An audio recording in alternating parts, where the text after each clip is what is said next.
In this lesson, we'll be making a sample extruded cut. Right-click on this surface, choose Insert Sketch, select the Circle tool, touch the outside edge of the circle. The center of the circle is now highlighted, and let's draw a concentric circle. Select the Smart Dimension tool and let's dimension it.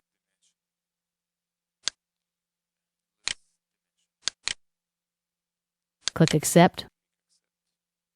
As you noticed, the circle turned black, and it is fully defined because we drew this from the center point of the other circle.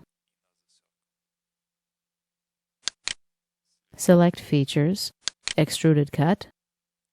Here we can select the origin of the cut.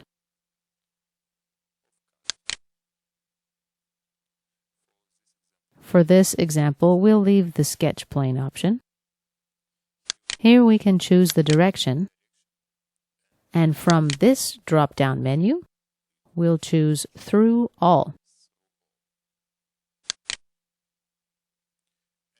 Click Accept. Now we have our sample hole.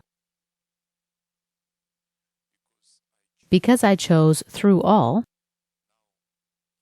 now if I double-click and change the thickness of our part to 30 millimeters, accept, you can see that the hole is still there.